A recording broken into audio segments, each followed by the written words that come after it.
भारत मुक्ती मोर्चा, राष्ट्रीय पिछड़ा वर्ग मोर्चा, राष्ट्रीय परिवर्तन मोर्चा, बहुजन क्रांती मोर्चा या संघटनांच्या वतीने ईव्हीएम मशीनच्या विरोधात तथा बॅलेट पेपरच्या समर्थनात केंद्र सरकारद्वारे ओबीसीची जातीनिहाय जनगणना न करण्याच्या विरोधात आणि आरएसएस बीजेपी द्वारा मूल निवासी बहुजन महापुरुषांचा अपमान करण्याच्या विरोधात 1 एप्रिल 2025 ला राष्ट्रव्यापी जेल भरोच्या तयारी अंतर्गत व राष्ट्रव्यापी मूल निवासी बहुजन समाज जोडो यात्रा अंतर्गत विशाल जनसभेचे आयोजन 28 फेब्रुवारी 2025 रोजी अमरावती शहरात अभियंता भवन शेगाव नाका चौक येथे सायंकाळी 5 ते 10 वाजेपर्यंत करण्यात आलेले आहे। तरी भारत मुक्ती मोर्चा, राष्ट्रीय पिछड़ा वर्ग मोर्चा व सहयोगी संघटन तथा सामाजिक संघटनांच्या वतीने मूल निवासी बहुजन समाजातील बंधू भगिनींनी या सभेमध्ये मोठ्या संख्येने उपस्थित राहावे व तन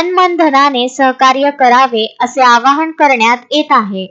मी डॉक्टर पंचशीला मोहन आज आम्ही जे पत्रकार परिषद घेत आहोत ते यासाठी की भारत मुक्ती मोर्चा हे संघटन, त्यानंतर याचे ऑफसेट विंग जे आहे बहुजन क्रांती मोर्चा, राष्ट्रीय पिछड़ा वर्ग मोर्चा आणि राष्ट्रीय परिवर्तन मोर्चा या संघटनांच्या वतीने ईव्हीएमच्या विरोधामध्ये आणि बॅलेट पेपरच्या समर्थनामध्ये तसेच केंद्रीय सरकारद्वारा ओबीसीची जनगणना न करण्याच्या विरोधात आणि आरएसएस बीजेपीद्वारा मूलनिवासी महापुरुषांचा अपमान करण्याच्या विरोधामध्ये दिनांक 9 एप्रिल 2025 रोजी संपूर्ण देशामध्ये 31 राज्यामध्ये आणि 550 जिल्ह्यामध्ये माननीय वामन मेश्राम साहेब, राष्ट्रीय अध्यक्ष भारत मुक्ती मोर्चा यांच्या नेतृत्वामध्ये 9 एप्रिल 2025 रोजी जेलभरोचे आंदोलन करण्यात येत आहे।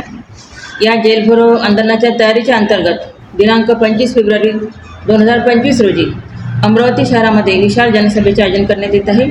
या विशाल जनसभेला माननीय वामन मेश्राम साहेब संबोधित करणार आहेत। या सभेचं उद्घाटन माननीय अश्विन कुमार चौधरी जे मराठा सेवा संघाचे राज्य समन्वयक आहेत ते करणार आहेत। त्यानंतर या सभेला अनेक मार्गदर्शक उपस्थित राहणार आहेत। राष्ट्रीय पिछड़ा वर्ग मोर्चाचे विवेक कडू राष्ट्रीय महासचिव हे सुद्धा याला मार्गदर्शन करणार आहेत। त्यानंतर मी डॉक्टर पंचशीला मोहन बिन राज्य उपाध्यक्ष मी सुद्धा या सभेला मार्गदर्शन करणार आहे। आणि या सभेकरता अमरावती शहरातील व आसपासच्या तालुक्यातील सर्व बंधू भगिनींनी उपस्थित राहावे याकरता आम्ही पत्रकार परिषद घेत आहोत। आपण आपल्या चॅनेलद्वारे किंवा आपल्या वृत्तपत्रामध्ये ही बातमी प्रसिद्ध करावी अशी आपणास विनंती करण्यात येत आहे। धन्यवाद। अशोकभाई जोशी, विदर्भ न्यूज, अमरावती।